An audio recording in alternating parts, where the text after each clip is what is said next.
Greetings from the Beltway, where it remains very, very cold, and we are on alert for the arrival of Prime Minister Netanyahu tonight. He'll meet with President Trump tomorrow about the ongoing crisis in the Middle East. Barak Ravid of Axios had a sit-down with the president today, and I don't know if it was by phone or if it was a meeting over the air or what, but he did talk to him at length about the upcoming summitry with Iran, part 2.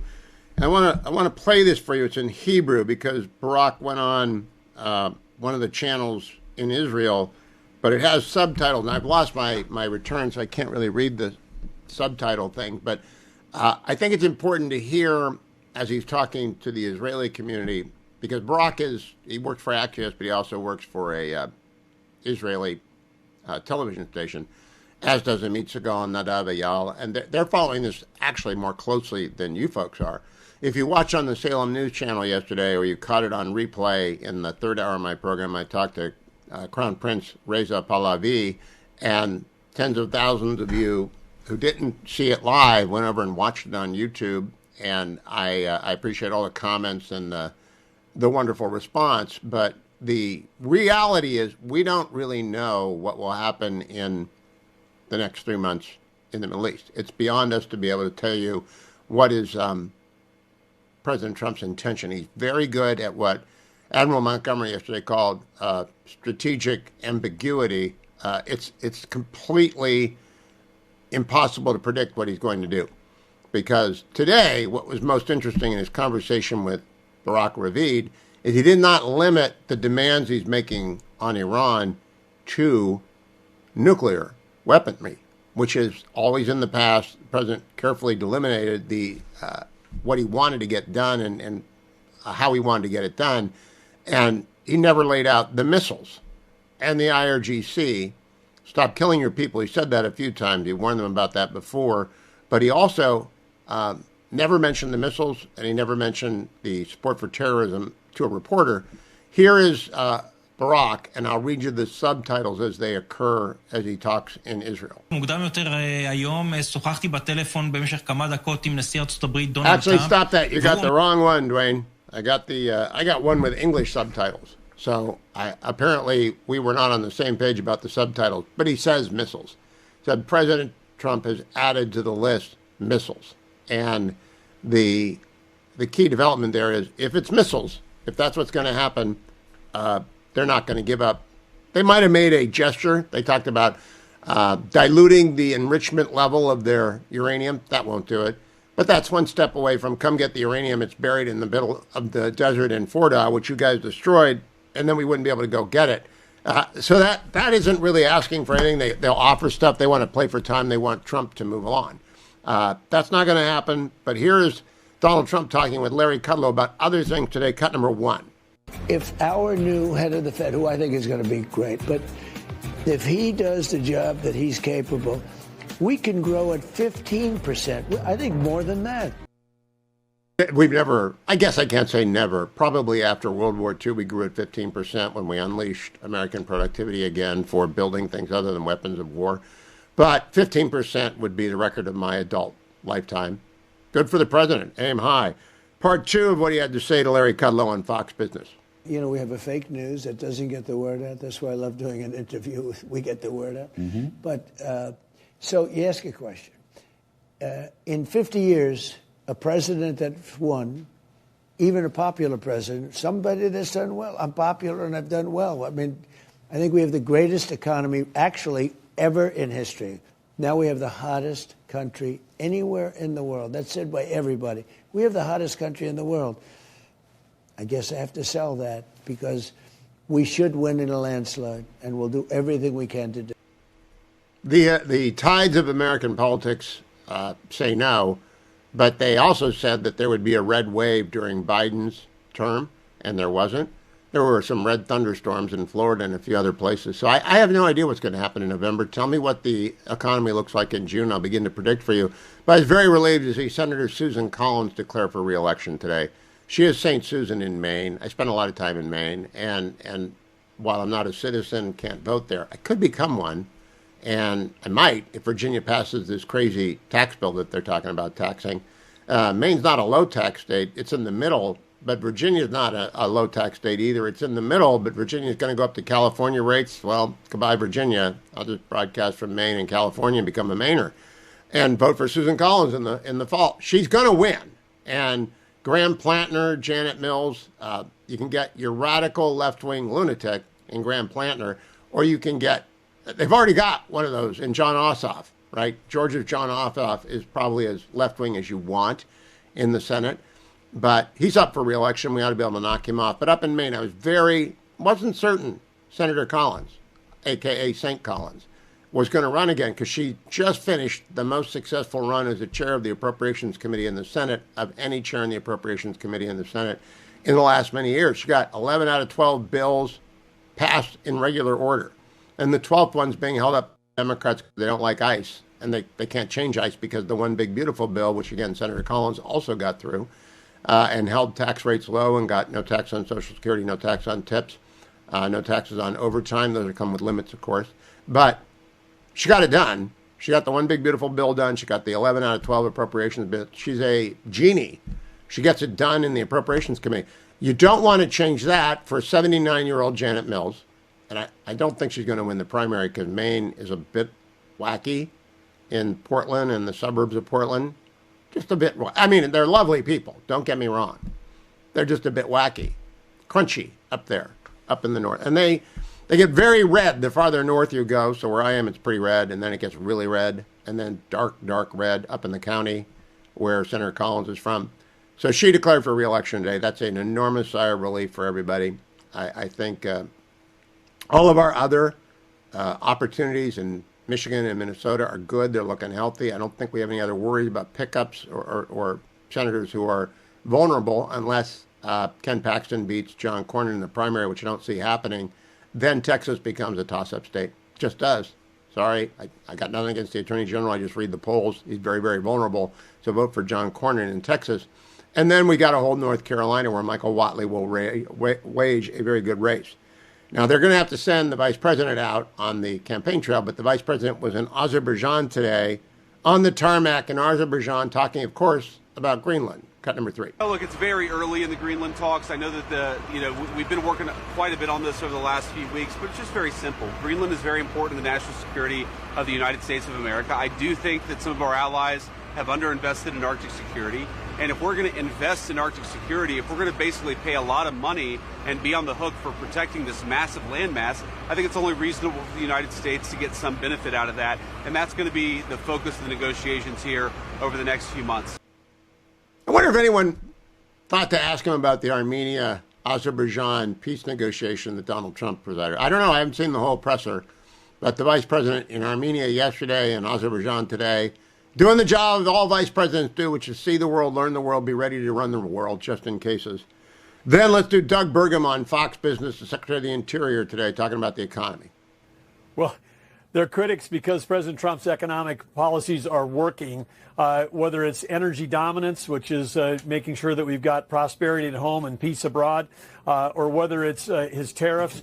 Everything that they were concerned about that they thought was going to be an issue has turned out to not be. President Trump right again on economic policy. And again, for Americans, that means lower gas prices. When you have lower energy prices, it lowers the price of the clothes on your back, the food on your table, how you heat your home, the gas in your car. Energy prices are a component of anything, and he's driven those down tremendously. We've got states that are under $2 a gallon of gas. We have 31 Let's strike people in California and say, huh? $2 a gallon of gas? Because I actually read a study on the flight here on Saturday, that on Sunday morning, that Californians might see $7 a gallon gas because of the closure of refineries there, because California under Gavin Newsom has become an unlivable place. I'm in the Relief Factor studio Beltway, and I'm taking my Relief Factor because I got another long night ahead. I was out with my buddy Glenn last night. We were not that late, but walking very carefully because there's ice everywhere. It's really cold in the Beltway. I carry in curcumin, resveratrol, and omega. I take it every day. Whether or not I'm running, I'm not running. If you're watching on the Salem News Channel, and you should be watching on the Salem News Channel, you see me take it every day. Why? Because eventually I will have to exercise again. I'm hibernating right now. I'm inside. I'm not going outside. It's crazy out there. But we did see, as we went out into the cold last night to go get something to eat, we did see a half dozen, I guess they would be college students, they might have been high school kids, out running, girls, and I thought, we need to get them relief factor because they're going to fall on their rear ends everywhere it's ice.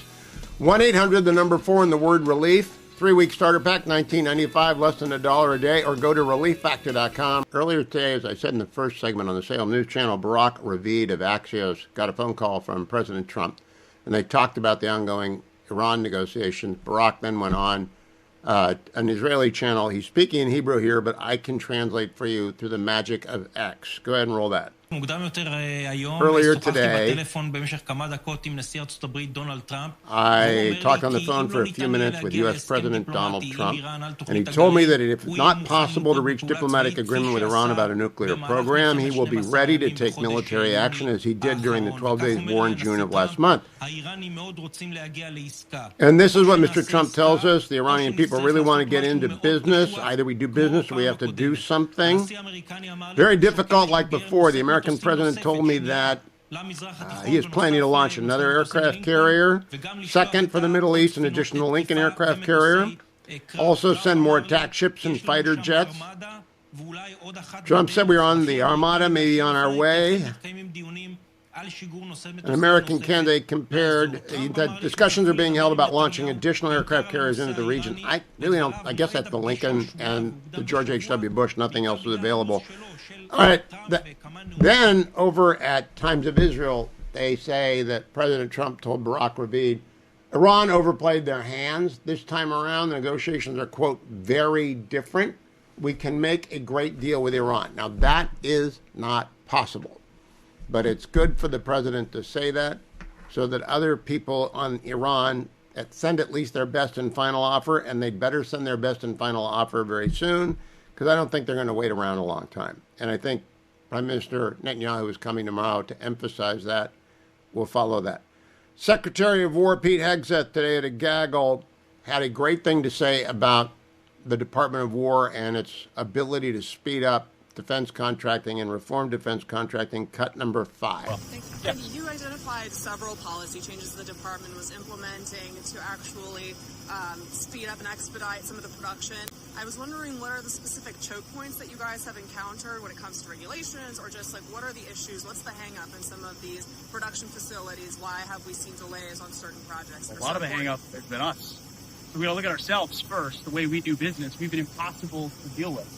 A bad customer who year after year changes our mind about what we want or what we don't want, and then we make little small technological changes, which makes it more difficult for them to produce what they need to produce on time.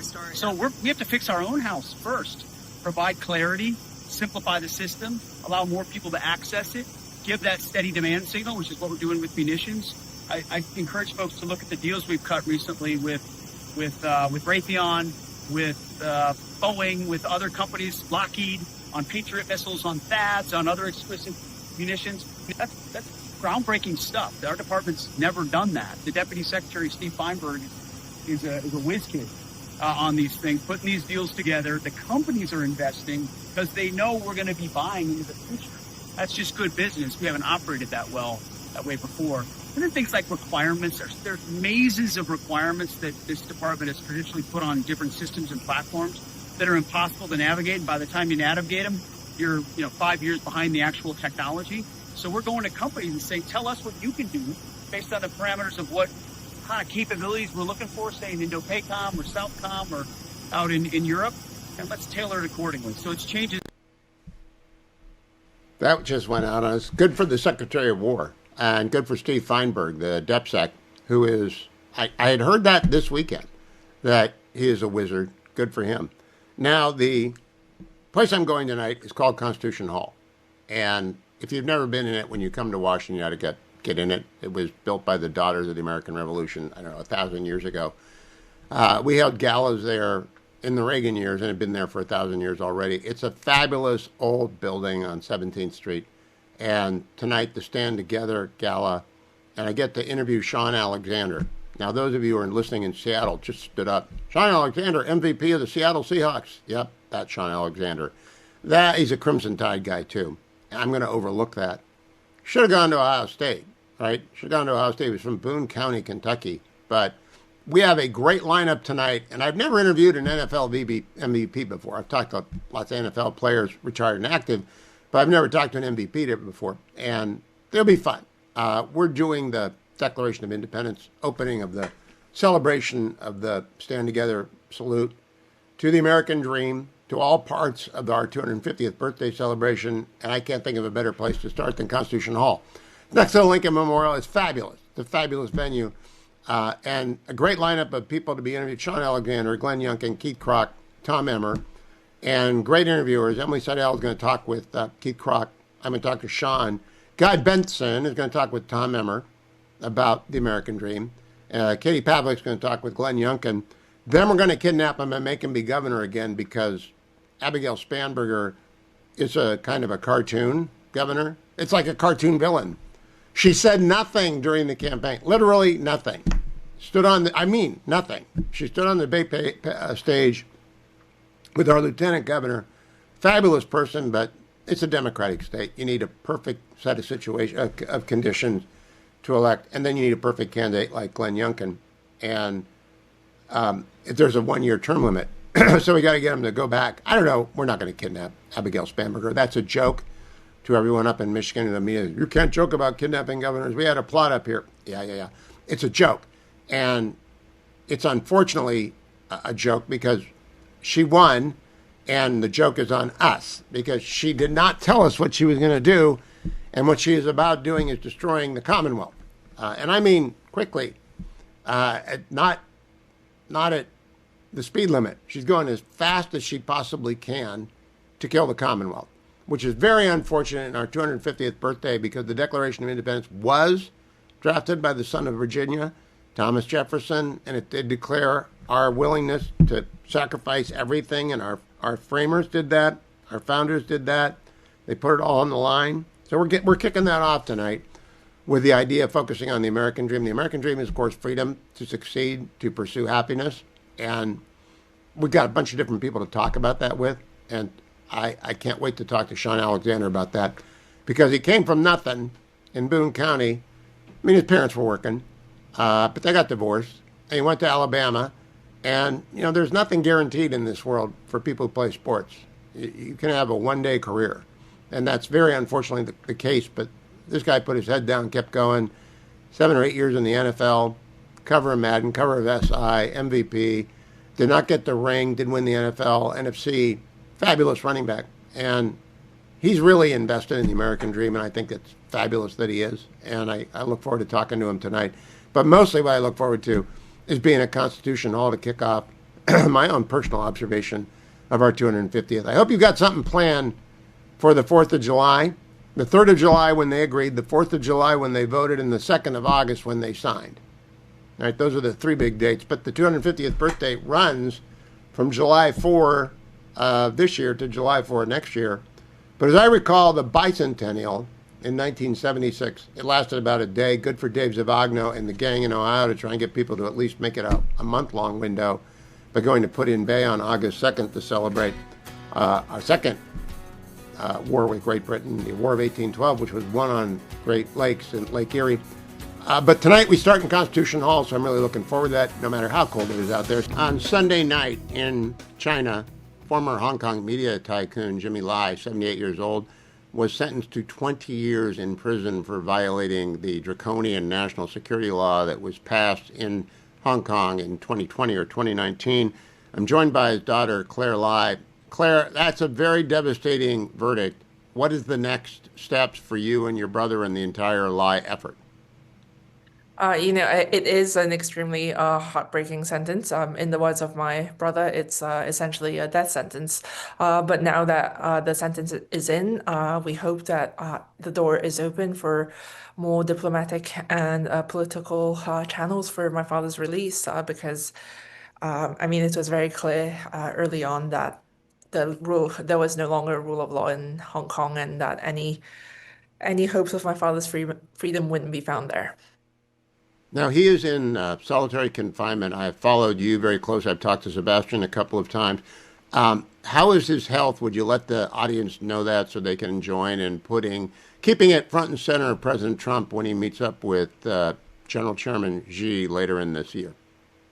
Absolutely. Thank you so much. So my father, he was extremely robust going into prison over 5 years ago now. I've watched as his health has deteriorated at first, just gradually, but then very dramatically. And, some of the pre-existing conditions are just very poorly managed. For example, his diabetes. He's been diabetic for over 30 years now, but his diabetes is checked maybe once every 3 weeks, if that. His eyesight is failing, and he requires frequent injections, and so is his hearing. And he has developed new health issues like heart issues that started around mid 2025 that weren't really checked on until they were made public. And even some of the other things, like he has an enlarged spleen, he had a blood disorder, he has like damage to that which protects his red blood cells from damage. And that could be symptoms of something else, but no follow-up has been done, and he gets heat rashes in summer. His nails are falling off and turning colors, and his teeth are rotting. It's just a litany of health issues, and we're extremely worried about him. So, Claire, I think that the CCP, Chinese Communist Party, wants to send a message to Hong Kong that they're now part of the totalitarian structure of China. Don't get out of line. But they're sending a message to the world that you can't trust China. Do you think they know the message that the world is getting by the imprisonment of your father?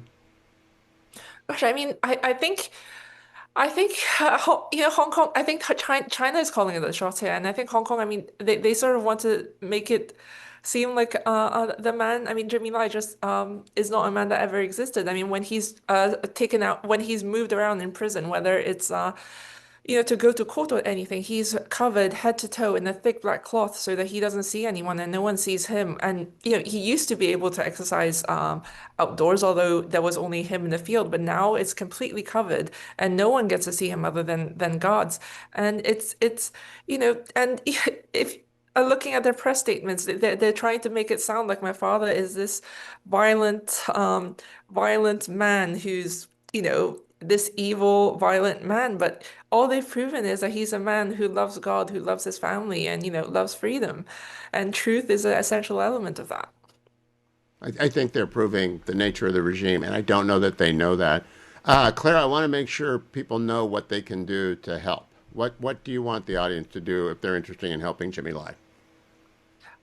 So I hope in your charity that you can keep my father in your prayers. Please know that he is very much sustained by your prayers, and I hope you can continue to spread the word about my father.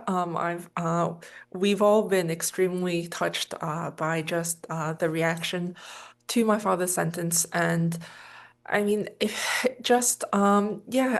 you can follow our social media accounts, it's Support Jimmy Lai on X and on Instagram. That's where you will get the latest updates. Support Jimmy Lai.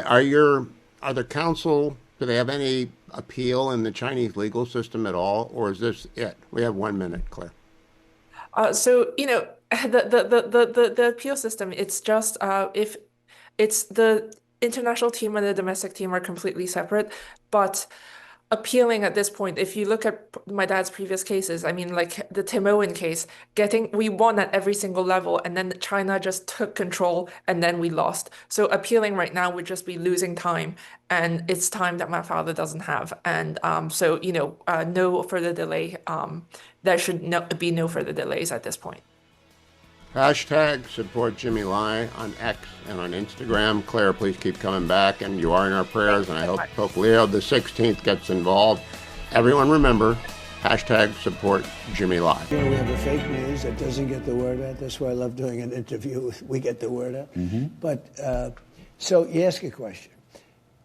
In 50 years, a president that's won, even a popular president, somebody that's done well. I'm popular and I've done well. I mean, I think we have the greatest economy actually ever in history. Now we have the hottest country anywhere in the world. That's said by everybody. We have the hottest country in the world. I guess I have to sell that because we should win in a landslide, and we'll do everything we can to do it. Welcome back, America. He does have to sell it. That's why President Trump's talking to Larry Kudlow today. I'm joined by David Drucker, chief political correspondent for the Dispatch. David, it doesn't just happen. You have to sell it. Luckily, earlier today, Shane Goldmacher put out the fact that Trump may have problems in the midterm, but one of them is not money. There's a 4-to-1 cash on hand advantage for the Republicans if you had MAGA and all the PACs and the NRSC and the SRSC. It's overwhelming. How much difference does that make when the tides are against you? Well, it certainly helps. I mean, money can help you, even if the political atmosphere doesn't turn around. Having some extra cash can help you save some seats. And so it's not insignificant. Money is, I think sometimes people misinterpret what money means, right? Having more money doesn't mean you win. Having enough money is what is necessary, right? And so we've seen people get outspent and still win. But in the context of midterm elections, having a lot of money sometimes means you're able to save a few extra seats, and a few extra seats can be a big deal. Now, today, Senator Susan Collins of Maine announced she's running again. That's an enormous relief for Republicans because she is St. Susan in the Pinecone State. She is just beloved in Maine, and last time they threw $20 million at her, and she still won by 10 points. I expect the Senate committee to spend heavily in her race and to spend for John Husted in Ohio and to spend for John Cornyn in Texas if he does, as I expect, win the primary. But I don't think they're going to be spending heavily if any of their incumbents are endangered, do they? Well, we're talking about the National Republican Senatorial Committee here, right? And I think what you're going to see, particularly because it's a member-driven committee, is that they're going to spend on every incumbent that needs the help. Now, in Texas, if Cornyn's the nominee, he's really not going to need much help, so you won't see the NRSC spend much unless things were to change and the environment was so dark for Republicans that even Cornyn needed help. But the whole point about trying to get him over the top in the primary from the people that support him is that you don't have to worry about him in a general election the way you do Ken Paxton, who's just appears at this point to be more likely to be the second candidate in the runoff than Wesley Hunt. Susan Collins, as you point out, has always been in danger and never been in danger. That state always looks good for Democrats, particularly in elections like this, campaigns like this, and she just always just wins going away. Sometimes your number is finally up. Sherrod Brown in Ohio, who's now running again, his number was finally up against Bernie Moreno after surviving a lot of tough scares. Same with John Tester in Montana, survived a lot. His number was finally up. So it can happen. But right now, Republicans have to feel good about Maine. I think a lot of them are nervous about North Carolina in particular. And Michigan, they've got a chance to flip a seat, but that's going to take a big investment in order to do it. Now, John Husted should win. Ohio is ruby red, but Sherrod Brown's been around a long time in a wave election. He could resurface like a bad bottle in the middle of the ocean. He could pop back up, so I'm not writing that off. But I want to anticipate the irony of Donald Trump's PACs having to spend money on Susan Collins because they can't lose the Senate, or an impeachment that would be likely in the House if Susan Collins lost the Senate, would get to the Senate and they'd have to hold a trial, David. So the president can't let any Republican go down. I think that's my read. What's your read? Well, if you're trying to prevent a trial in the Senate, then you got to save the House. If the premise is that Democrats are sure to impeach Trump a third time, even if Republicans lose the majority in the Senate, I still don't see a scenario in which there are 67 votes for conviction. So that's that. I don't either, but they could make it ugly. They could make it so ugly. I would say, by the way, that I don't necessarily expect Trump's political operation and all that money to spend much in Maine, other than the RNC and its voter integrity activities in court. Susan Collins has a super PAC. It's going to be very well funded. You've got the NRSC. You've got Senate Leadership Fund, which is the Thune-linked super PAC, formerly the McConnell-linked super PAC. And so she's going to have all the money she needs without MAGA Inc. and the president's committees. All right, so I got to ask you a question I was debating over the weekend before I got here. By the way, it's too cold to come to D.C. Why didn't you warn me? I'm mad at you. The Supreme Court justices usually retire in late June or early July, and they usually have confirmation workup in August and a vote in September. Do the senators want that? I don't know if anyone's going to step down. Nobody does. Nobody made any announcement. But if they did, do the senators want that who are up for reelection? I mean, look, this is a really subject. This. My answer here is going to be very subjective because I can see a scenario where some people are going to say that, let's say, Justice Thomas or Justice Alito, if you look by age and tenure, maybe the most likely to retire at this point, particularly with Trump in the White House, so that they can be assured that a like-minded justice it fills their shoes. I can see a scenario where that gins up both sides, and sometimes it's very volatile. So if I'm a senator in a tough race and I'm an incumbent, depending on the state that I'm in, I don't know that I want a piece of volatility that I don't know how it's going to go. But my initial take in this discussion on the weekend was the Blues are already ginned up, so the Reds can't go wrong by ginning up controversy. They're gonna be on the winning end of that. And then I brought up the name of Justice Eileen Cannon. How's that roll off your tongue, David?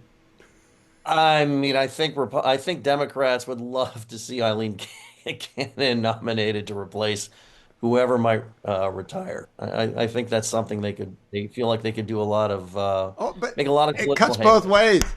Everybody on the right, this is the judge in the Mar-a-Lago Papers case that ruled correctly Jack Smith's appointment was unconstitutional as a special counsel, and therefore the case was dismissed. She's a very good judge. The Democrats hate her because she didn't throw Donald Trump in jail against the rule of law. But, David, it would be wild, wouldn't it? That would be a great bit of fun. Well, yeah. And here's what I would say, though, Hugh. It really puts Susan Collins in a tough position. Tough vote either way. If someone steps down, I expect Donald Trump to swing for the fences, because if we lose the Senate, there will be nobody confirmed, not one judge confirmed for the next 2 years if the Republicans lose the Senate. Take that to the bank.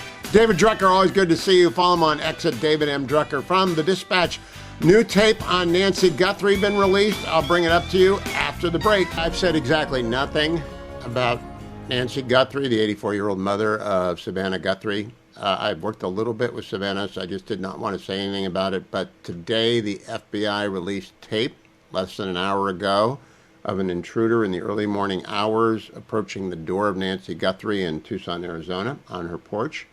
And they put it out so it can be seen. And if you're watching on the Salem News Channel, obviously you can't see it.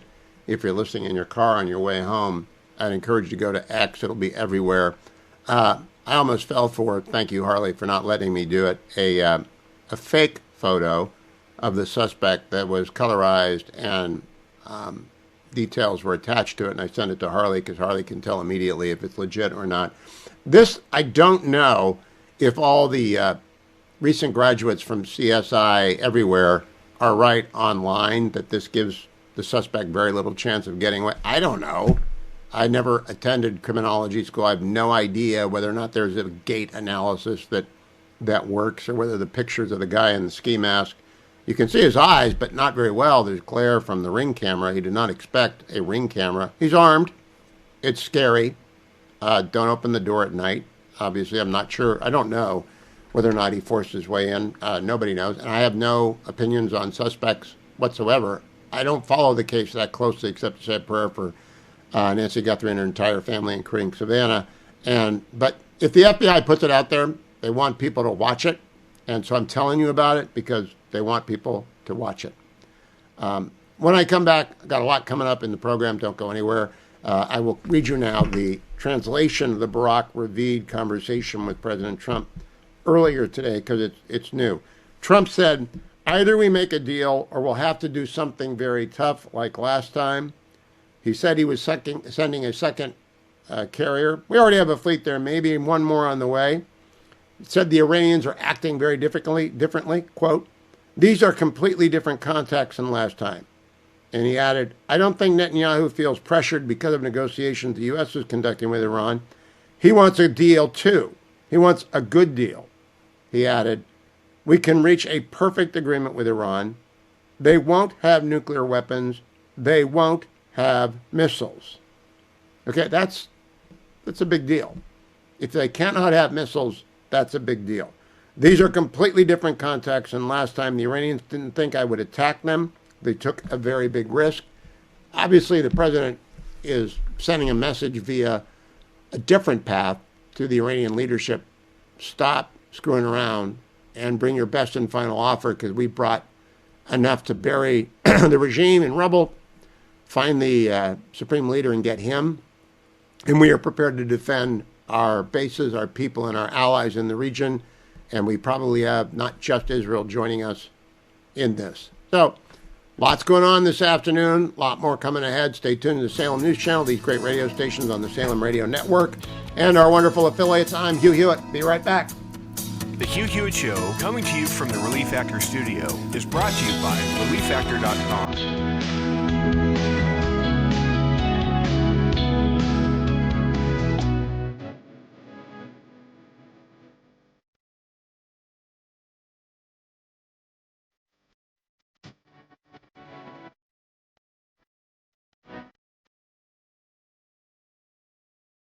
A lot of headlines today. I'm going to talk about a few of them with Brett Baer, host of Special Report on Fox Network every night. The Fox News Channel at 6 p.m. America's anchorman, Brett Baer, joins me now.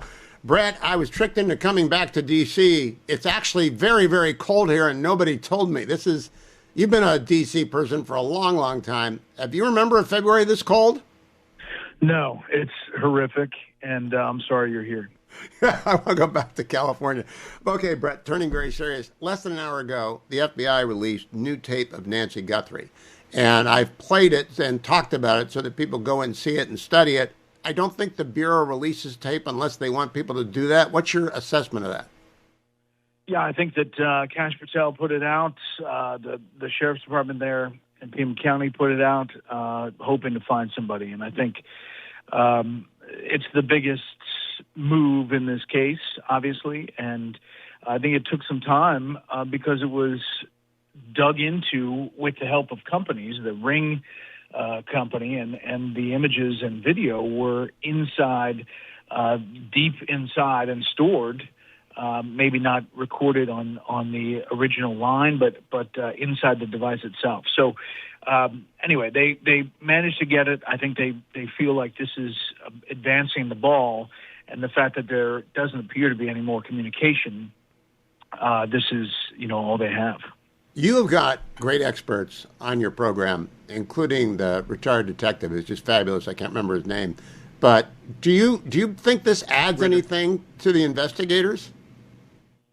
I sure do. Yeah, I think like these elements become really a web that you throw out there that someone somewhere knows something, and whether it's the gait of this person or the size or the eyes or the clothes, that someone remembers someone buying those gloves or the ski mask, which is kind of rare in Arizona. All of that leads potentially to a tip, one would think. And listen, you could tell by Savannah's message yesterday that there is a sense of desperation here. And while they believe that she's still alive, it doesn't seem like there's any ongoing communication with hostage takers. Do any of your experts say that this evidence rules out more than one person? Is it just one person? There's only one person at the door. I can't imagine. But again, I don't know. Do they suspect? We don't know. I mean, there could be somebody else as a part of it. It could be a team. I think they probably brought it to each family member to see if they recognize some elements of this person who is at the front door, whether it's somebody that worked there, gardener, something, or some tangential to the family members. And I think they haven't come up with anything. At least that's our sense on the ground from the people we're talking to. All right. I want to move on to Iran now, because the president talked to Barak Ravid today via phone and dropped some more. It's like watching poker on the old ESPN channel when they would televise the World Series of Poker. Poker beats bowling for boring, but Iran poker is very interesting. So the president raised his side of the stakes today, saying to Barak Ravid, we can reach a perfect agreement with Iran. They won't have nuclear weapons. They won't have missiles. Now, I noted that, Brett. I think that's the first time that's been reported as part of our negotiating position. Am I wrong? As the president said that before? No, I don't think he said that.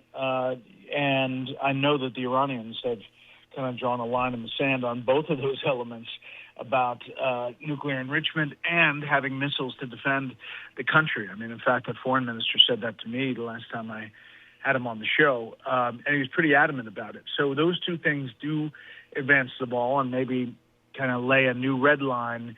And the other thing that was interesting is that he says today he's considering moving another aircraft carrier battle group into the Middle East, and in the hopes that Iran does negotiate, but being ready if they don't.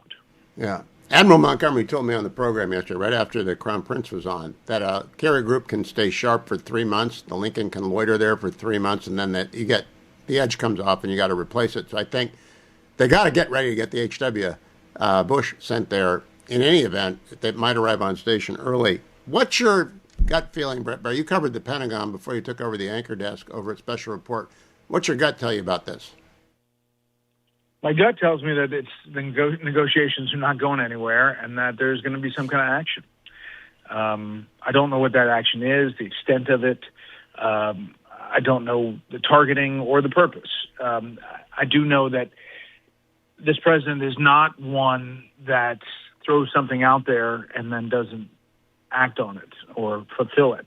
And I think if the negotiations are stalled or there's pushback or it's not going anywhere, I don't think that he's going to leave that too long. So, now, the Crown Prince said to me yesterday, President Trump promised, and that's edgier than he's been before because I think they're getting a little bit worried that the president's promise didn't keep. Is that how you read Prince Reza Pahlavi saying? Yep, I do.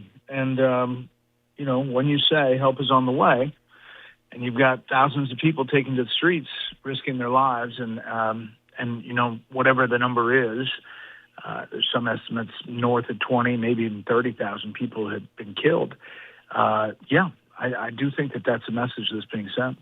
Yeah, and so it was very interesting to me because I saw your interview with him, and he wasn't demanding anything of the president, but it was prior to the massacre, so this was interesting to me. Finally, I want to turn to the announcement by Susan Collins today that she is running again. Has Senator Collins done any common ground segments with you?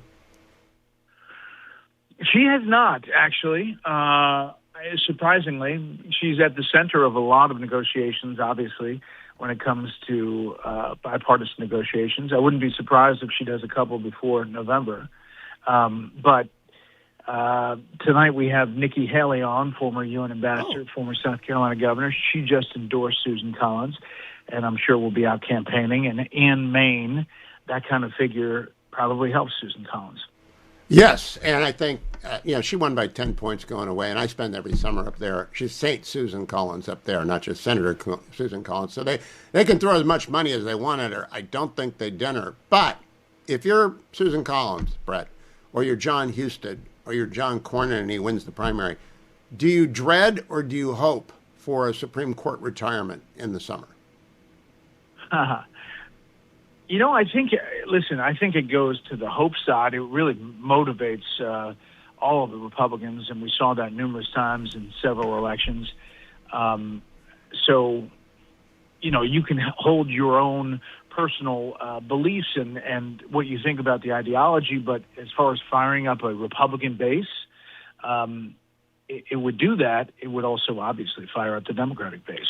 Well, the election would change, and the election would change, and it would be dominated with a lot more discussion about those issues. I was talking with David Drucker about this last hour. The Democrats are already charged up, so I don't know that it's anything other than a plus for the Republicans. And if the Senate is lost, President Trump's got to know, we won't get another judge confirmed for 2 years minimum. If the Senate's lost, Chuck Schumer is not moving one judge through. You agree with that assessment? Sure. Yeah, he'll pull the Mitch McConnell game plan and with Merrick Garland. And I agree with you. I think it would be very difficult to move anything forward. Split government, it becomes a different deal, and suddenly everything's a negotiation. And sometimes we as a country have seen that worked pretty well in the Bill Clinton years and elsewhere. Okay, so last question. If you want to really gin up the Republican base by having the Democrats melt down, I think you nominate Judge Eileen Cannon for a vacancy on the bench. What do you think? Heads would explode. I know. Heads would literally explode. That will be attractive to the president, don't you think? It would. It would be definitely attractive to the president. I'm not sure those other candidates you talked about before would be in for that. But well, she's a fine judge, and she ruled correctly on Jack Smith from my point of view, but it would be sparklers in the summer. Brett Baer will be watching tonight for Ambassador Haley. Give her my regard. That's a great thing if she does go up there with Susan Collins. She's very popular in New England. Thank you, Brett. Watch Special Report tonight at 6 p.m. I'll be joining Brett tomorrow night in this. I've been tricked to come back here. It's just way too cold. You need besthotgrill.com in your house. Why? Because sure, you're going to have the Solaire infrared grill. I looked out at my grill last night longingly. I have one inside the Beltway, a Best Hot Grill Solaire infrared grill, and it's got about 8 inches of snow on top of it. But the infrared burners heat up in just 3 minutes, and they work perfectly well. But I was unwilling to go out onto the porch in the snow, so we got to figure out how to turn them on remotely.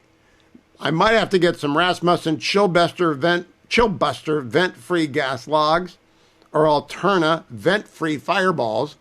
There is a fireplace in the Beltway residence, and we don't use it, but I could put those fireballs in there or the vent-free gas log and heat the house. Of course, houses in Virginia are not built for this weather. They really aren't. I don't even know if there's any insulation in this house. But if there wasn't, the Rasmussen vent-free log and gas balls would do the trick because they actually shoot the propane heat right into your house. But the Solaire infrared grill is beyond my reach. It's only 6 feet, but it's beyond my reach. BestHotGrill.com. I'm joined by Alex Gray, CEO of American Global Strategies, the firm that he founded along with former National Security Advisor Ambassador Robert O'Brien. Alex Gray was the chief of staff for the National Security Council in the first Donald Trump term. And so, of course, you're very familiar with the Iran file. Alex, welcome. Today, the president upped the stakes in Iran poker. Now, watching poker is usually, I just said to Brett Baer, more boring than bowling, but this is very interesting. The president told Barack Ravid, quote, "We can reach a perfect agreement with Iran. They won't have nuclear weapons. They won't have missiles." Brett Baer hadn't heard that before from the president. Had you? No, I hadn't. And hopefully the president knows something that we don't. Presumably he does. All I've seen is the Iranians have consistently said very clearly on the record that they are not entertaining anything on the missile program. They're not entertaining anything on additional denuclearization, and they're not entertaining anything on proxies, which I actually think is probably the most significant aspect of this is Hezbollah and the Houthis and Hamas and the other regional terror actors that they sponsor. So, Hugh, I think, presumably the president has a lot of insight that we're certainly not going to have, but I would take the Iranians to some extent at their word. This is how they negotiate. They buy time, they drag this out, they try and wear you down, they make promises they have no intention of keeping. So I would be very skeptical that there's anything that they're willing or able to offer that would be compelling to the U.S. and to our allies. Alex Gray, Admiral Montgomery was on the program yesterday. He's led a carrier strike group before Rear Admiral Montgomery, and he put the window for the Lincoln at 3 months, that it was good to get on station, good to get 2 weeks getting ready for anything that would follow, but that now the Lincoln is ready, they can stay 3 months, and then they begin to get the edge wears off, they get stale. He worries about that, and you've got to replace the carrier. The president said he was thinking about sending a second carrier. Does he need a second carrier after sending 24 F-22s and everything else that he sent along with the Lincoln Strike Force and probably an Ohio-class Tomahawk missile-laden submarine? I think it depends on what the president's going to do potentially with that power. I think as a deterrent symbol, he doesn't need more than one strike group. but to have the options to do something on the higher end of a kinetic action. So think something approaching more of a decapitation strike or a sustained attempt to do something, I hate to say regime change, but something of that order of magnitude of difficulty, you probably do need additional strike groups. My hope, Hugh, is that what we see is ultimately, if we see anything at all, my hope is that it's a tailored, targeted action that degrades Iran's ability to do the type of malign activity in the region. I think the president has been consistent for a long time that he's not interested in regime change. He's not interested in going down that route absent some significant change in the facts on the ground. I think where he needs to maintain his credibility after the comments that he made regarding the president, regarding Iran's activity towards the protesters, I think that necessitates some sort of activity, but I think that can be managed and relatively scaled to some of our other areas of concern. Think missile program, think proxies. I don't think that necessarily requires anything more than the assets he's already prepositioned. Help is on the way is pretty definitive, Alex. I'm going to argue in a column for the Washington Examiner tomorrow that you go from the column of Harry Truman and Ronald Reagan to the column of Barack Obama and Joe Biden if you don't act. By that, I mean strike. And maybe not at the Serbia level where you want to get Milosevic out or the Libyan level where you want to get Gaddafi out. But you don't lead from behind like Obama. You can't let Israel lead here or you're ending up in the Barack Obama pile. Do you see it the way I do? I do, Hugh. And I think the president, chose to make those comments. And I think they were from very good intentions. And the president, as I've always said, more than I think people who haven't been around him appreciate, the president has a tremendous heart for people who are suffering in war zones and for people who are suffering from oppression. He doesn't, you wouldn't think that necessarily, but he does. And his actions over two presidencies have shown that he does. And so I think he said that because he was genuinely compassionate towards the people of Iran who were suffering from this horrible regime. Now the president is in a difficult position because I think his inclination is we don't want to overextend in a region that I would argue is not core to our security interests. I think the president's national security strategy agrees with that.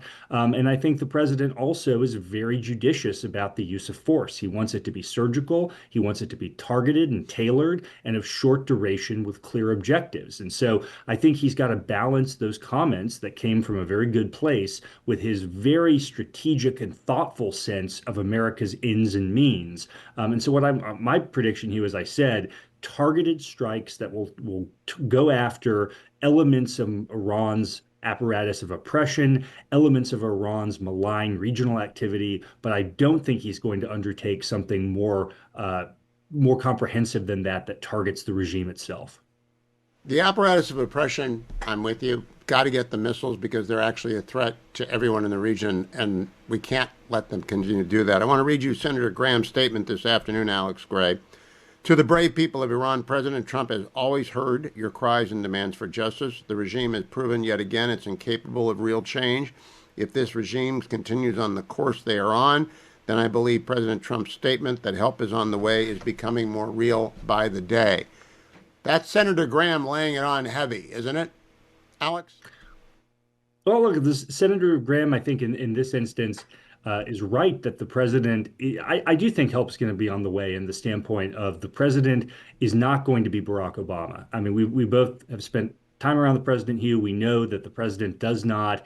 There's one way to appeal to President Trump that I think is very consistent, which is, Mr. President, this sounds an awful lot like Barack Obama. And that is a very, very in Donald Trump's book, and I hope in most Americans who think the way he does in their book as well, that is a very nasty thing to say to someone. And the president's not going to allow himself to be compared to Barack Obama and his red line. And so I think the senator is right. The president is going to do something, in my view, and I think he's going to do it in the not too distant future. And I think it'll be tailored, targeted, and surgical with a defined end goal. But we have to preserve our credibility. There's no question here. And that has resonance far beyond the Middle East.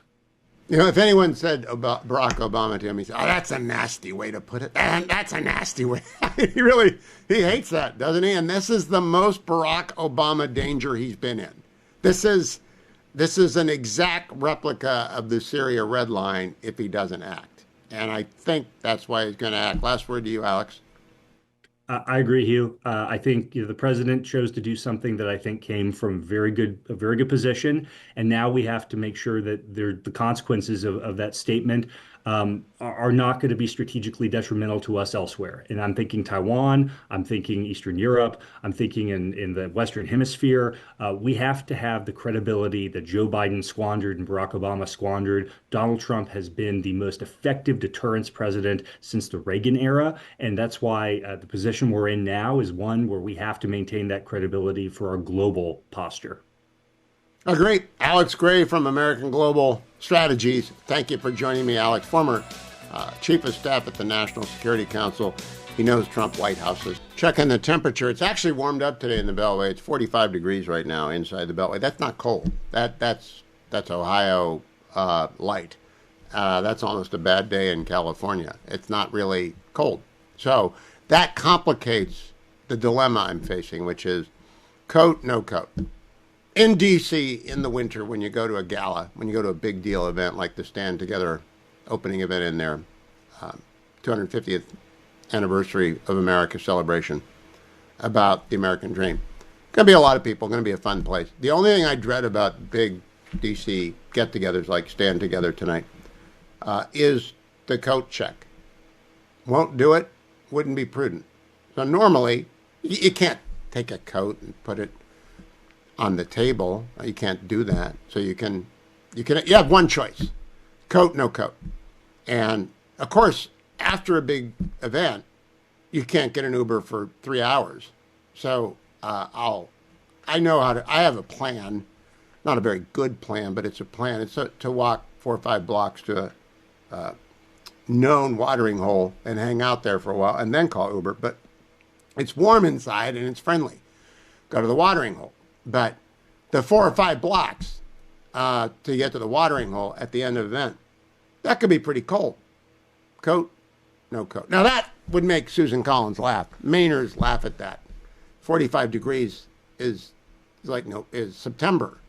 That's not really winter. They don't count that. But here's Senator Collins announcing her re-election campaign today.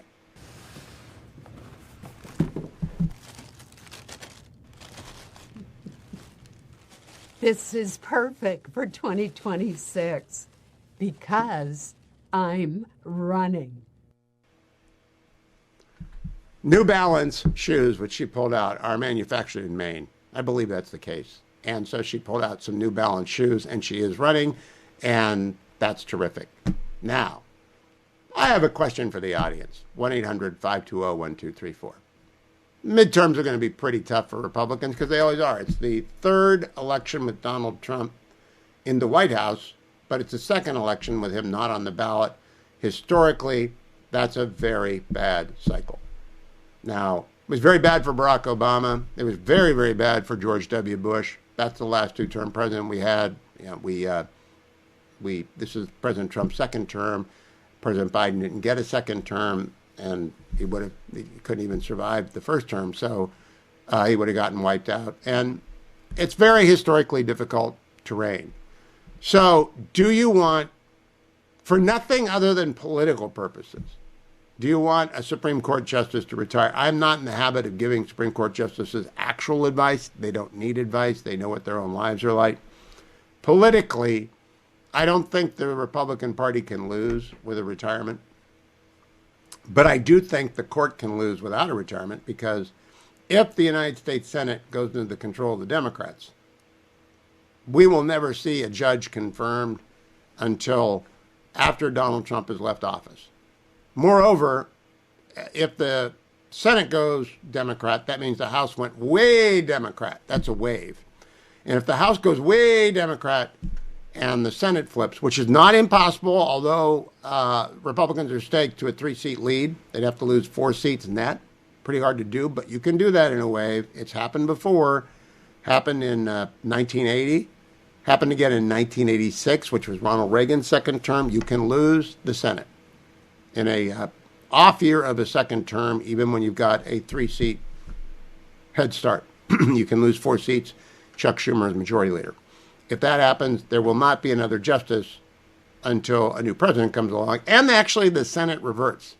The Democrats will never approve a Republican Supreme Court nominee again if they're in the majority. Not now, not ever, never.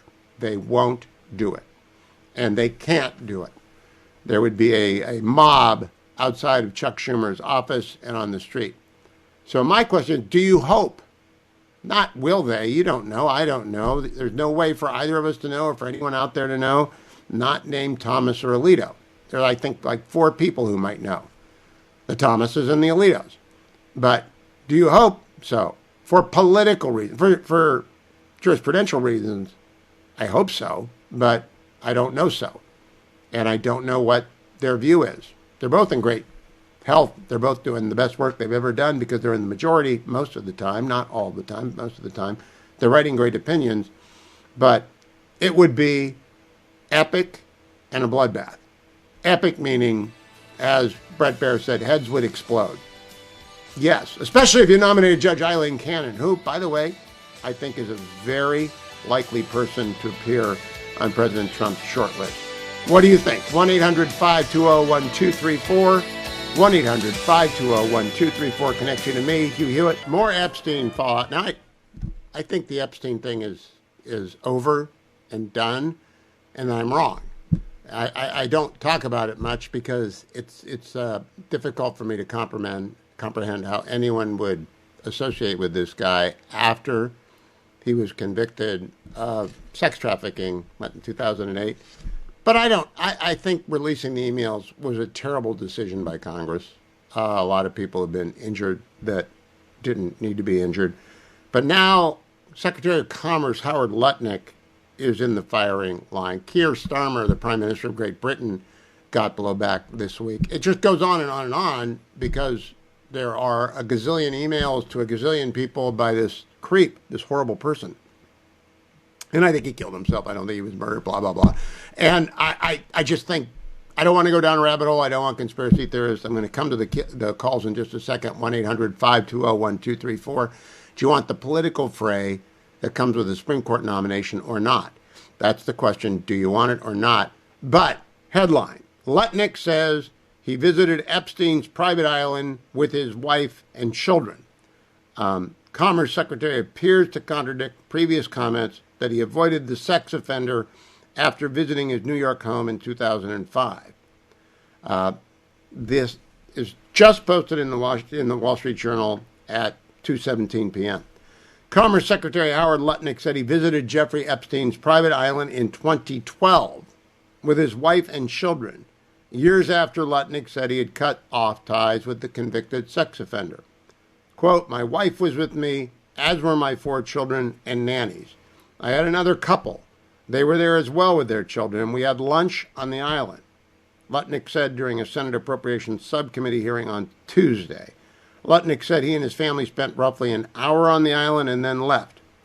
"We were on a family vacation." Lutnick said he searched for his name through the files released by the Justice Department from its Epstein investigation, and among the millions of pages found, about 10 emails connecting him with the disgraced financier over a 14-year period. Quote, "I didn't look through the documents with any fear whatsoever because I know and my wife knows that I've done absolutely nothing wrong in any possible regard," Lutnick said. "I do not have any relationship with him. I barely had anything to do with the person, okay?" Senator Chris Van Hollen, a member of the Senate Appropriations Committee, then asked Secretary Lutnick if he would share his own personal records related to Epstein with Congress. Quote, "I will surely talk about it. I hadn't thought about that. I have nothing to hide, absolutely nothing." This is never going to go away, and it's never going to end because Jeffrey Epstein was that horrible of a person. But did people know it? Talking about this with the fetching Mrs. Hewitt this weekend, I said, we wouldn't have any way of knowing if a person I met, I'm going to big dinner tonight. I'm not going to anyone's island, but I'm going to big dinner tonight. Do I know if there's a sex offender at the dinner I don't think there would be, but there might be. And would I know Jeffrey Epstein was one? Had he been at a dinner? No, I wouldn't know. However, going to the island is different, right? If you're going to go to somebody's island, first of all, that somebody has an island is weird. And you would check out that person, especially if you're a big CEO like Howard Lutnick was a big deal, is a big deal. And Cantor Fitzgerald, I believe, big firm, which was hit on 9/11. And Howard Lutnick ought to have known, and I don't know if he was asked, when you went there. That's the key question to me.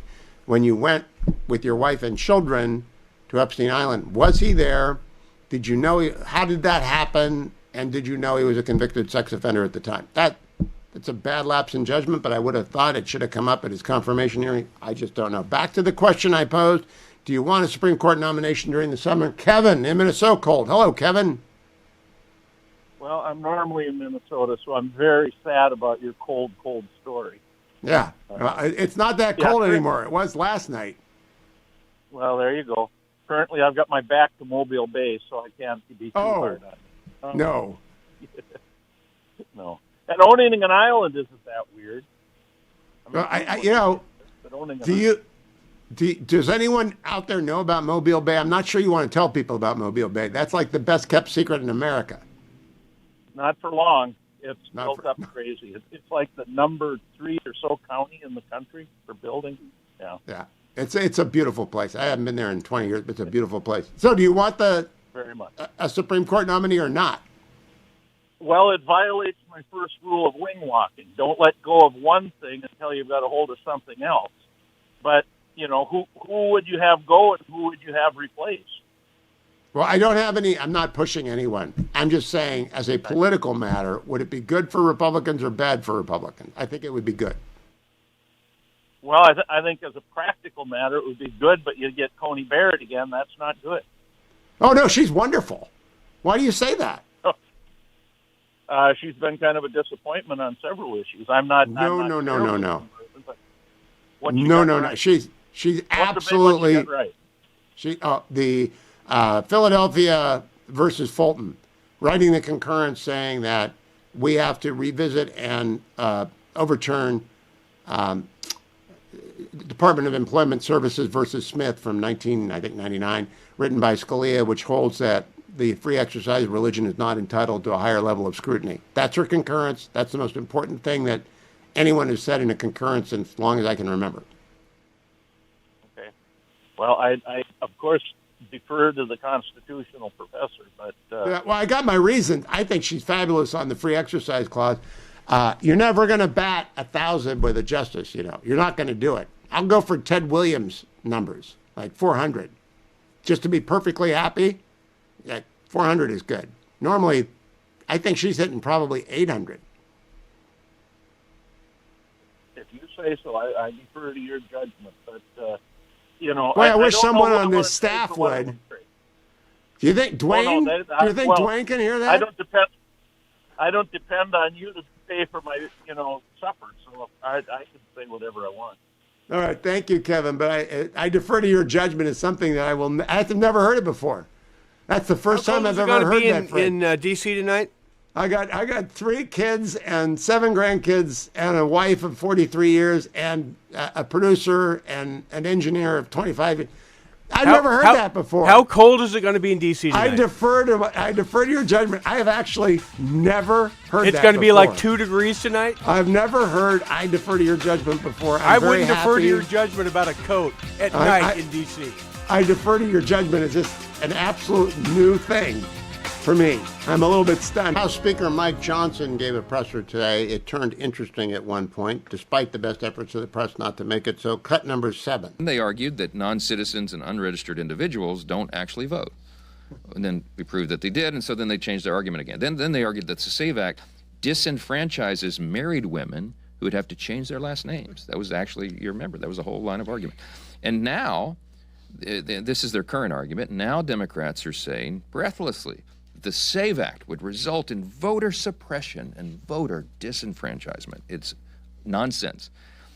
Do you know what actually disenfranchises voters? It's when non-citizens participate in our federal elections and counteract the votes of registered American voters. That's what we have to stop. Democrats have gone so far as to call And he this said the that return of it's Jim. been not commented on for a very long time that every bad vote dilutes a good vote. So the disenfranchisement argument is stupid. He did, however, remind everyone of what you need ID for. Cut number 8, the speaker. Americans need an ID to drive, to open a bank account, to buy cold medicine, to file government assistance. As is noted by the leader, you even need an ID to attend events of most Democrat politicians and even the Democrat National Convention. So why would voting be any different than that? They can't answer that question. And so they come up with all these crazy excuses of why they can't support it. They've attempted so many arguments to oppose the passage of this simple legislation. My friends at Ruthless podcast put it very bluntly. Democrats want it to be easier to cheat. It is that simple. If it's not close, they can't cheat. Remember that. Relief Factor sponsors the studio in frosty, cold D.C. And Relief Factor is what I take every day in the first hour. You see me take it on the Salem News Channel. If you're listening, you hear me take it on one of our wonderful radio affiliates or the Salem Broadcast Network.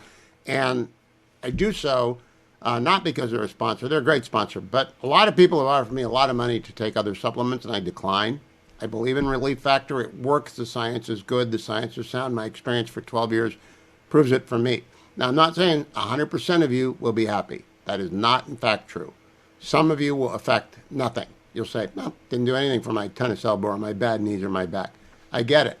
But more often than not, a lot more often than not, people love the product. You ought to give it a try. 1-800, the number 4, and the word relief. 1-800-4-RELIEF. Or go and visit their website. You can find the starter pack for $19.95. That's a 3-week supply of Relief Factor. You take 3 packets a day the first week that you're trying it, 2 packets a day the second week, and then you're on the packet a day, as I have been for most of the last 12 years. Occasionally I will go up to 2 or 3 packets when I've got something went wrong, I went too far, or I fell down or something like that. But Relief Factor really does work. I really do take it. You see it, you hear it. That's because it works. And all those other supplements, I have not taken a supplement for more than 20 years other than Relief Factor. Don't intend. I do take a vitamin every day. I always put that in there. So I am not misleading you. Relief Factor really does deserve a try. 1-800, the number 4, and the word relief. Or go to their website at relieffactor.com. Rich Lowry is my guest. He is the editor-in-chief of National Review. He is also the weekly host of the McCarthy Report, where he, Rich Lowry, interviews Andrew McCarthy about matters of the law and national security. Rich, I love the McCarthy Report. I listen every week. And it occurred to me, though, that you being a Yankees fan and Andy being a Mets fan, you and you're both baseball guys, you engage in a little baseball chit-chat. I mean, you've been doing it for years, right? Yeah, absolutely. And it just occurred to me, I don't know whether you can see over my shoulder, but that's your former Indian guy, Chris Chambliss. I know. That's one of the things I hate about having you on the program, is that you've got Chris Chambliss in the background beaming down. Where's your Greg Nettles porn? But did it ever occur to you, Rich Lowry, that you and Andy McCarthy have New York City baseball privilege of which you're even unaware? That the rest of the country, they tune in to listen to Andrew McCarthy and Rich Lowry, and you're unaware of it. Totally. The rest of the baseball world is just flyover country for us, Hugh. It's pathetic. Yeah. But you're ruining the game. You and the Dodgers, which is really a New York team, you three are ruining the game. At National Review, it's overwhelmingly the Yankees or Mets. That's what it is. We're so parochial. I just wanted to check that for you. The next time you get into talking with Andy, just that you're aware of your New York City baseball privilege. We'll try to throw in some Guardian chatter. We'll work on that as spring comes here. Small market chatter is the best way to approach it. Small market chatter. Rich, the president today said, and I want to give an exact quote here. I may not be able to find it in time, but there I found it. We can reach a perfect agreement with Iran. They won't have nuclear weapons. They won't have missiles. Now, I've already confirmed with Brett Baer and Alex Gray. The president has not said missiles before. Is that new to your ears as well? I think their original demands, right? They encompassed missiles, and then we had Trump seeming to back off a little bit over the weekend and say he'd be fine just talking about nukes, which the Iranians just want to talk about. But this seems to be we're back to missiles. I'm very skeptical that we can get a deal with them that's worth having. If I were them, I'd be doing everything I could to get some sort of new version of the JCPOA and play for time and hope this guy's out of office as soon as possible. But it's looking very much like a Maduro type situation. I mean, it's basically saying to everyone, you can do it the easy way or the hard way, and we're sending more and more forces there. He's talking about a second carrier group. So if I were the Moles, I would not be sleeping very easily at night, even if I'm not sure they sleep easily at night, regardless.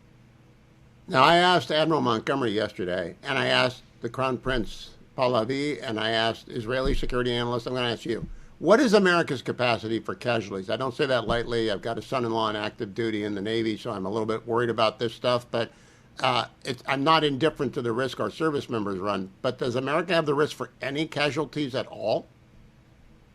I'm not sure they have much in this kind of operation, and I'm not sure the president does. So a hallmark of his use of force to this point has been highly effective, highly circumscribed, and almost no risk of American casualties. So I think anything we'd see here eventually would be, again, kind of standoff forces, stealth strikes, cruise missile strikes. And look, we can do a lot of damage to their missile capacity and whatever's left of their nuclear capacity just doing that.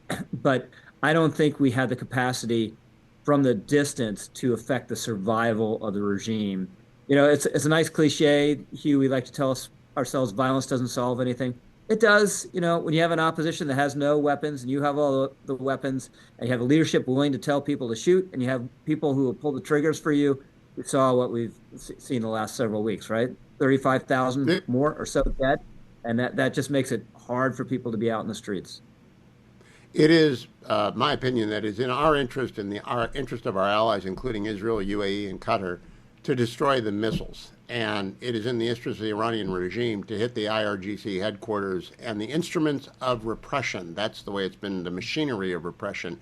If that were the target list, as well as cleanup work on the nukes, is there any to be done? I don't know that there is. I do think it was obliterated. Would you be in favor of that?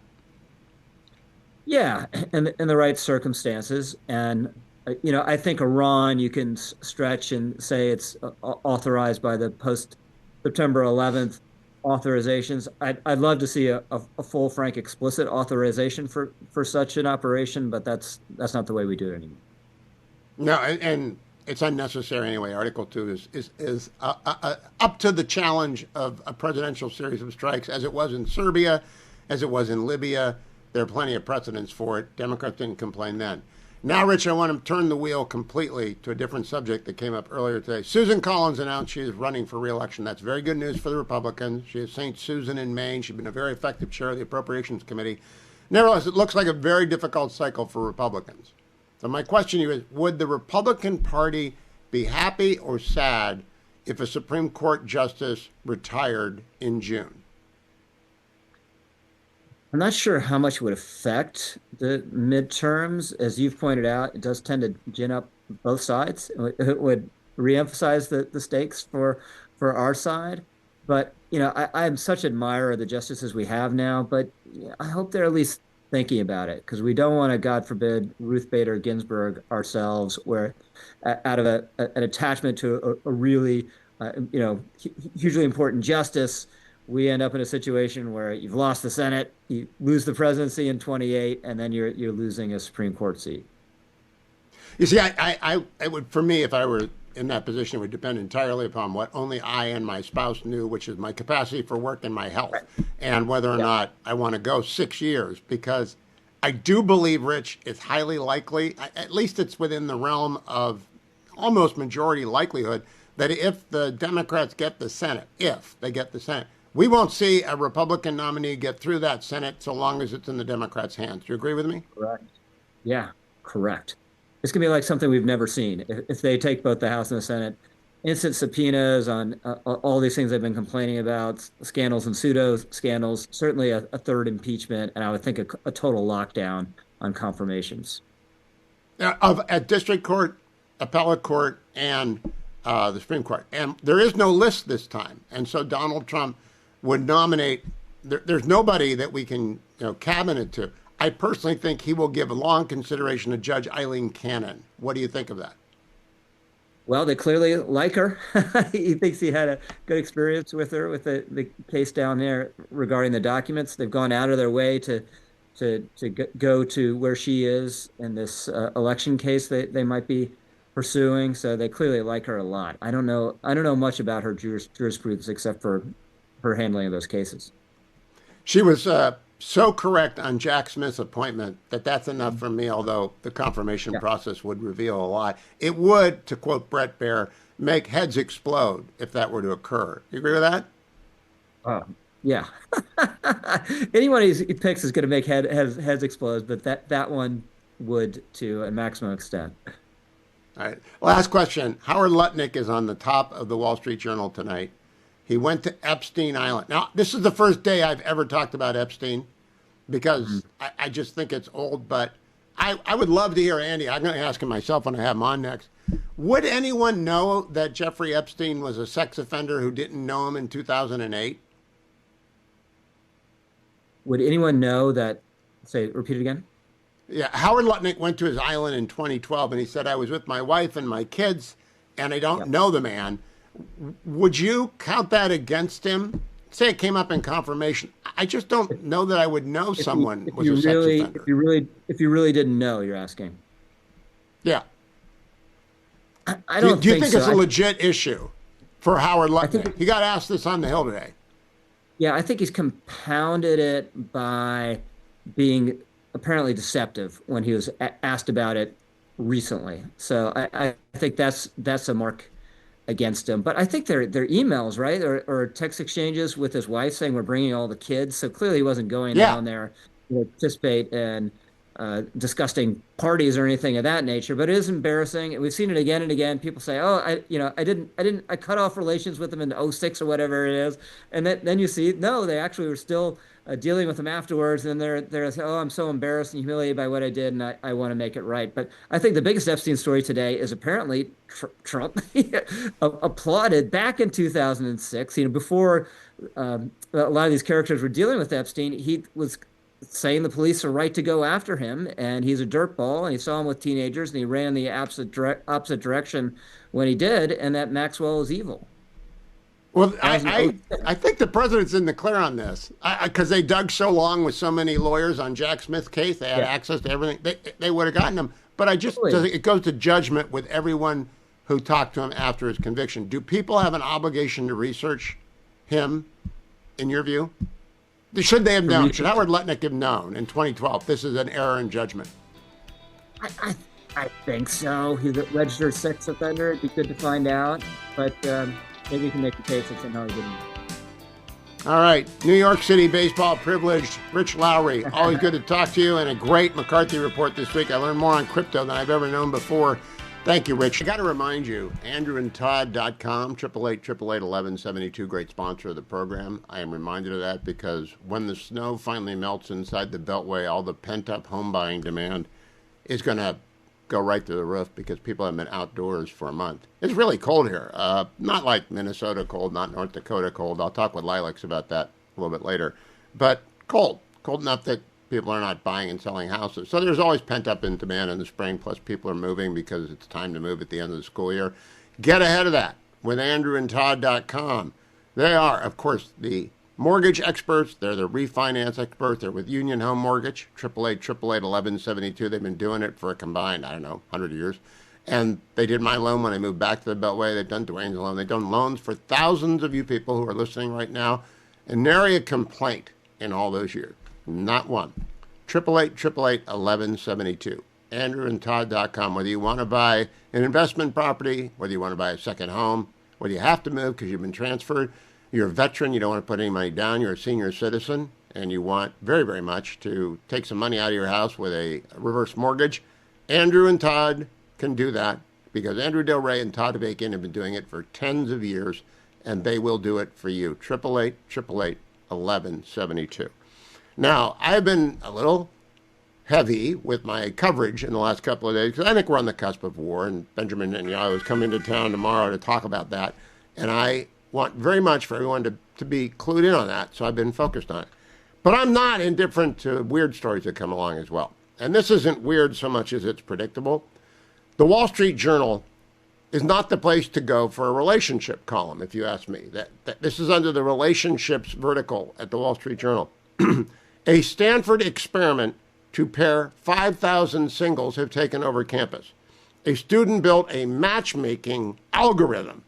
Got that? A matchmaking algorithm that has consumed the school and highlighted challenges for finding love for high achievers. All right, that's like a drive me away byline. It's got nothing to do with me. It's for 19-year-olds, and it brings back awful memories of the freshman mixer in 1974, the most awkward night. Let's throw 1,200 freshmen from all over the country together on their first night on campus and see what happens is silence, basically. It's just, I don't know, what are they talking about? So I have to read it. It begins.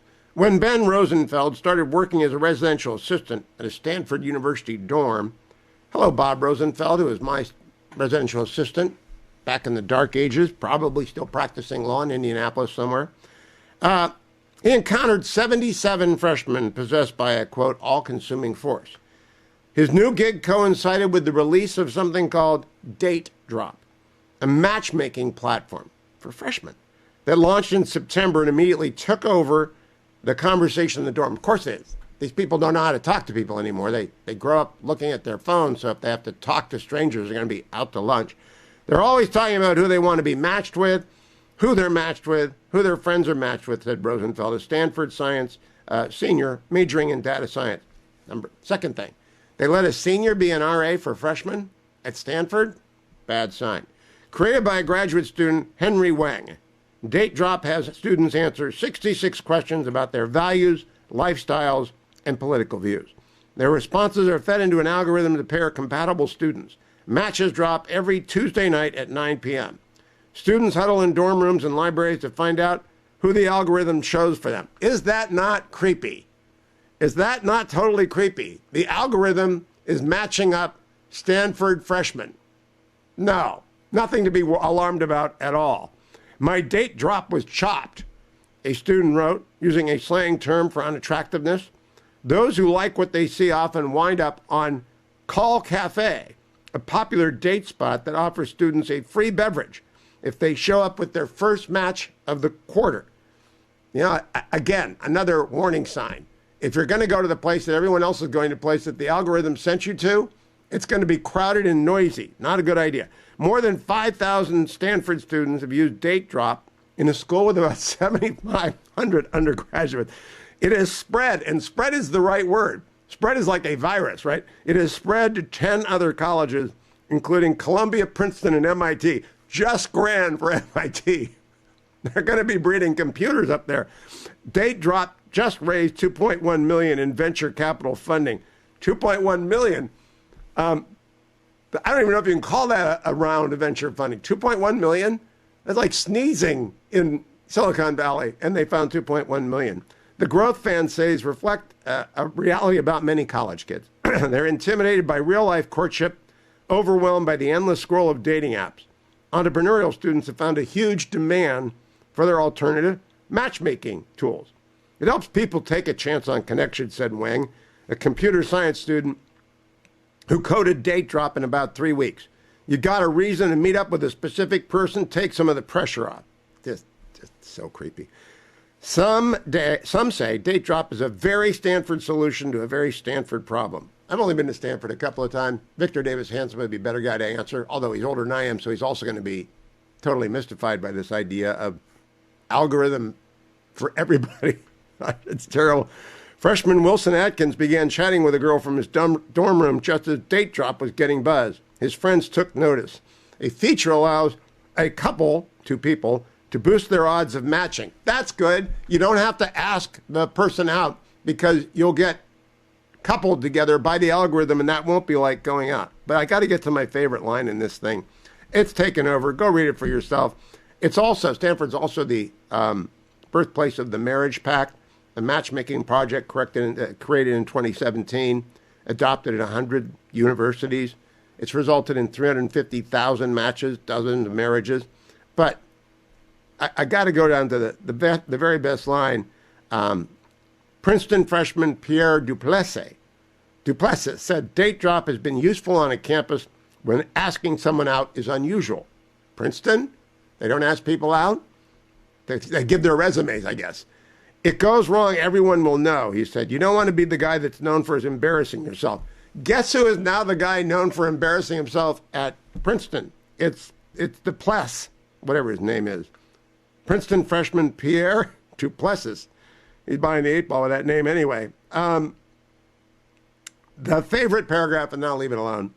His date was juggling dance practice. This is not Pierre. This is sophomore Gabriel Berger, who went out with his first match over matcha lattes in Palo Alto. Of course he did. We had a great time. We talked for a couple hours, he said, and then our schedules were just completely conflicting. His date was juggling dance practice with a full class schedule. Berger was conducting research, taking 4 challenging courses, and serving as vice president of his fraternity. He said the date ended with a shared realization, quote, "We're not interfacing well," close quote. All right, you can't beat that. Is this not a nightmare for our civilization? I think it is.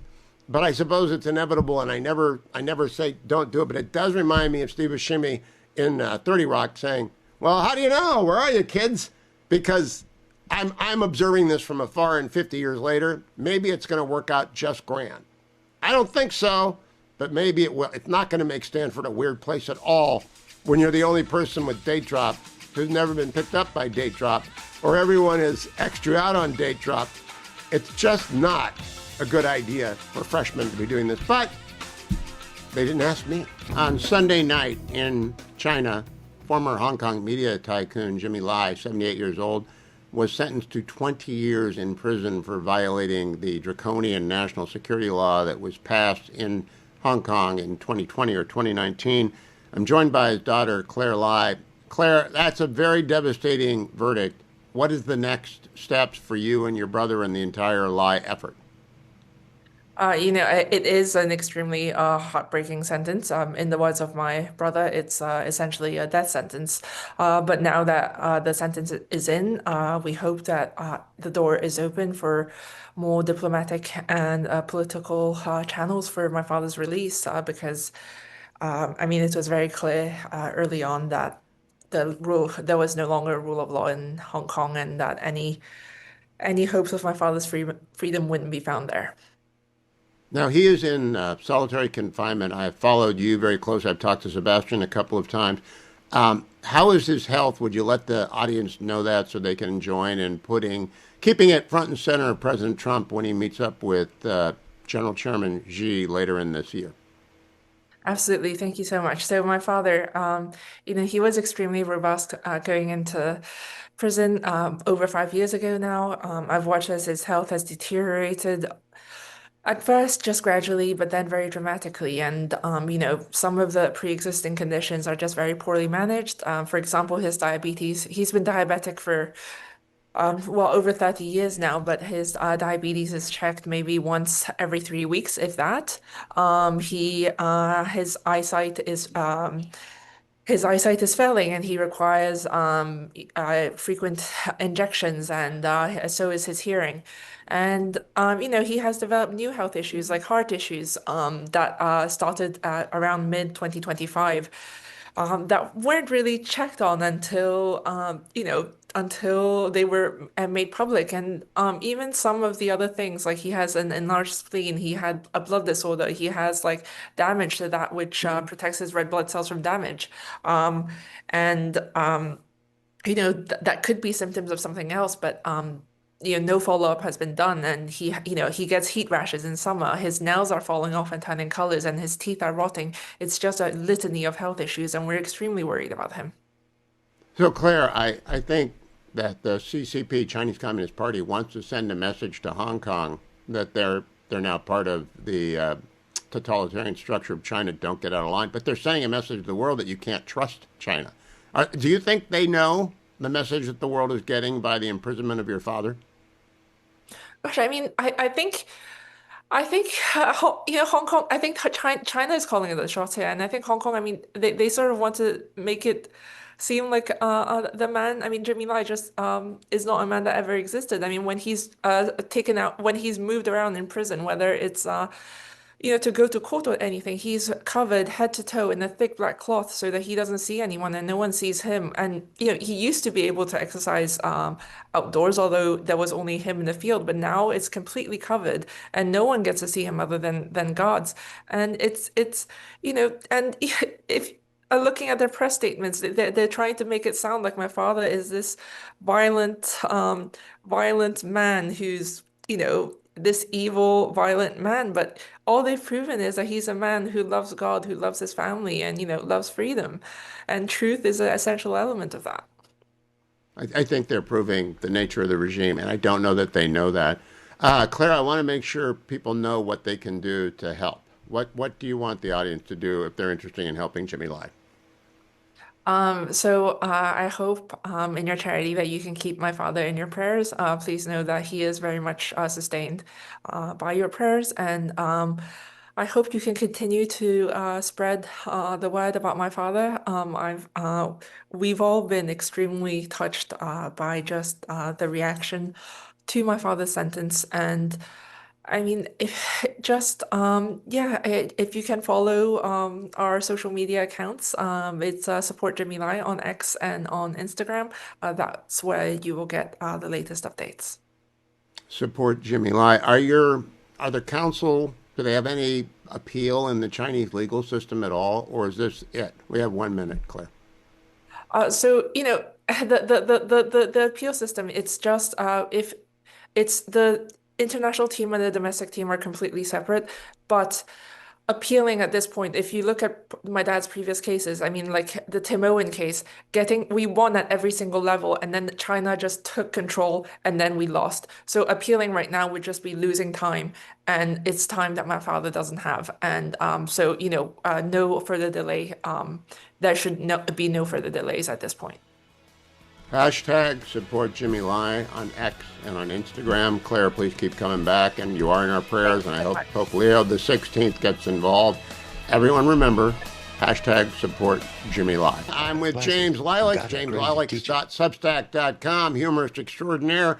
James, I want to get to the weather because I always talk with you about the weather. Before I do that, though, I have been covering serious subs all Monday and Tuesday about whether or not we're going to attack Iran. I want your 2 cents on that. Do you think we're going to do it? I thought that a long time ago when it seemed as if when we'd drawn back the fist. And that may have just been to see what lit up on their side so we knew what to hit. And then it was, no, we got to move the Lincoln into position. And then it was, we got to wait for this. And then it was, we're going to be talking to them. And then I read things like every single plane that we have is now within striking distance. Apparently, there's a strike package that is assembled that is remarkable. And whether it's designed to concentrate their mind, I don't know. I keep coming back to that meme on the internet. Nothing ever happens, where no matter how much it seems as if something is about to happen, and finally this long nightmare with Iran is about to end. I don't know. I have absolutely no idea. And then, of course, it's Cuba. We're going to be talking about Cuba for a little bit here and whether or not that happens. No, but Cuba is a diversion. Oh, but it's all a diversion from the Epstein files. I haven't the faintest idea. I wouldn't be surprised. I would be dismayed to learn that the Iranian government continues in its present form for X number of years and continues to visit the trepidations on its populace that it does. But it's been a long time, and it may be a long time more. We will see. Right. Yesterday, I talked with Crown Prince Pahlavi. I talked with an Israeli national security analyst. I talked with an admiral. In fact, Admiral Montgomery said, be prepared to wait for 3 months. That's how long the Lincoln can loiter without getting stale. I think America will completely forget how to spell Iran in 3 months with our attention span. Right. But then again, I don't get the sense that this is being driven by some sort of great national desire to punish Iran or do something about it. I mean, we've already forgotten about the 38,000 that were killed by the government, or however many there were. The riots have died down. X is not aflame with all the videos of people being massacred in the streets. Attention is shifted elsewhere, and people are trying to figure out what the next current thing is supposed to be. The interesting thing is that the trials of Iran were not lighting up Twitter the way that Gaza was. For some strange, odd reason, it seemed as if the people's spontaneous uprising against an Islamist socialist government didn't check quite the right proper number of boxes. So it never became the next current thing. I almost expect that if out of nowhere in 2 months something does happen and it is significant, that there will be an immediate, spontaneous, completely organic, but of course utterly manufactured series of protests everywhere against United States imperialism. We'll see. I don't think the administration right now is reacting to what is happening. I think they're reacting to what they think ought to be done. Was anybody demanding that Maduro be snatched? Was anybody demanding that the Venezuelan peril be done away with? No, but they were concentrated on that, and do something about it is what they did. I just talked to Claire Lai, whose father, Jimmy Lai, was sentenced to 20 years in high security prison on Sunday night. Because I just want to keep people reminded that Jimmy Lai is rotting away in a jail because of the Chinese Communist Party, and we should not be being nice, playing nice with them. Do you think, in our youth, Sharansky, Solzhenitsyn, Bukovsky, these were names that we knew and stories that we followed. I'm not sure the American press has much of an appetite for this anymore. No, in as much as what is the American press anyway? I mean, Solzhenitsyn was a hero. Solzhenitsyn had behind him a big, thick book that an awful lot of people read, or at least said they did. It was like the closing of American Mind for anti-communists, I guess. I read it. I read the whole thing. I was impressed by the man. We followed his trials and tribulations.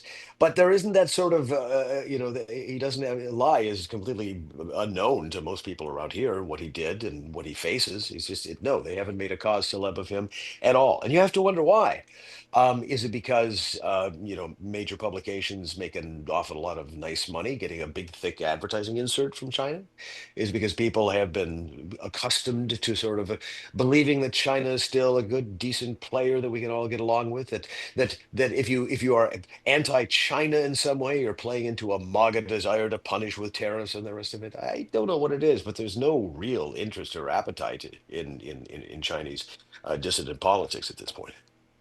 I'm going to keep pounding the table. There should be. There should be. Yeah. James, Yes. I want to close by talking about the weather. Because I came back to the Beltway this week, only to find, it's the middle of February or the beginning half of February, and it's been cold since Christmas. I mean, really cold. Colder than they are used to. They call it the Arctic blast. And everything is frozen, including the Potomac. They don't build houses down here like they do in Minnesota, where you're expected to get the north wind blows. I think that's a Bob Dylan song. What do you think about Beltway people complaining about the cold weather? Well, they're welcome to do so. And when I lived there, I remember, of course, that when 2 or 3 snowflakes ever fell from the sky, everybody ran to the store to get toilet paper, bread, and milk, as though you're going to suffer a bout of French toast and dysentery, as I used to say. Everybody else would laugh at us. Nobody really cares about the depredations of that. I think that what we're worried about the most here is how many Washington Post staffers are going to be freezing to death on the streets of D.C. Now, there's become like 300 of them. Do you know what the death toll is up to at this moment? I hear this entire. I do know they lost 2 people in D.C. and 18 people in New York because Comrade Mamdani did not want to affect the agency of homeless people and force them into shelters. Right, but I mean laid off Washington Post staffers freezing to death because I've heard stories of the entire laid off sports department with their fingerless mittens warming themselves over flaming barrels somewhere down by Union Station. So I'm sad that it's cold for them, but they will forget it come the torpor of the summer when the malarial weather returns and they wish for the nice cool brisk kiss of winter. That's what I was hoping you'd get to because we got a minute and a half left. Different regions own different stories. You own cold weather, and Washington D.C. owns terrible summers. They can't cross-dress in the weather column. You're not allowed to do that. You can't complain about the one if you live in the other. Well, we have the humid summers here as well that rival those of D.C. We don't have the storms that come along at 5 o'clock and make everybody go inside for happy hour, but that was my experience. We have every single possible extreme weather you can get here up in the climes. And what I don't understand still to this day is why people settled here, went through one winter, and then said, let's stick around for another. I mean, why they wouldn't say, I've got fewer toes than I did when I came here. Let's just start ambulating south and maybe try out Iowa. But no, did anybody say, well, that was bad, but that's not going to happen again? No, they stayed and stayed and stayed and built a hardy character that we have in this state today. A hardy character. James Lilacs, thank you. JamesLilacs.substack.com. Go read, laugh, JamesLilacs.substack.com. I was just sort of joking with Lilacs because I have to go out tonight to Constitution Hall, and it's going to be cold there. It's going to be cold getting there. I don't know if my wireless is going to work. Everything is sort of broken in D.C. because it's so cold. But actually, I have confidence in consumer cellular, and you ought to as well. I was listening today to a podcast and heard a different cell phone company drop an ad on a podcast, and they had someone talking very fast at the end about all the different terms and conditions that will apply. I thought, if you hear an ad for any kind of cellular company not called consumer cellular, and they're talking really fast at the end, they're trying to get something into the text of the ad copy that they don't want you to hear. I couldn't quite figure out what their unlimited data context was. They were adding disclaimers at the end about unlimited data. Here's the deal about consumer cellular and unlimited data. Call them at 1-800-411-4454. 1-800-411-4454. Remember, my code is Hugh. Whatever you switch to, you'll get the second month for free, or you can go to consumercellular.com/Hugh. If you want unlimited data and you're over 50, right? I know the offer cold. I have it memorized. 2 lines of unlimited data, 2 different numbers. You can keep your number, keep your data. It takes about 20 minutes to switch. When you call 1-800-411-4454, and remember my code is Hugh, H-U-G-H, because you get your second month free. 2 lines of unlimited data. If you're over 50, $60 a month. Hard to beat that, and the offer I heard did not, even though they were talking very fast. I heard that they were offering not even half that rate for 1 line. So I'm here to tell you, be very careful when you're calling anybody except Consumer Cellular, 1-800-411-4454. I've already taken my relief factor. I'm not going to fall down on the icy sidewalks of D.C. In Virginia last night, I went out for about a half mile with my friend Glenn, and the sidewalk was amazingly cleared. So I didn't have to take any tumbles of that. But we saw 5 young ladies running. It had to be a high school running team. And they were bundled up like Frosty the Snowman. I'm not doing that. I'm going to get 0 miles in this week. It's too cold. It's not going to get warmer. But I'm not worried, because when I get back to sunny California for the rest of Q1, relief factor will have prevented me from getting the minor aches and pains that come from doing something like every day outdoors, working out, getting your miles into nothing, indoor, hibernate. And I began to think, we really got to structure a relief factor ad to those people who are hibernating, because it's just too doggone cold. You're going to feel it when you go back to your workouts. You really are going to feel it.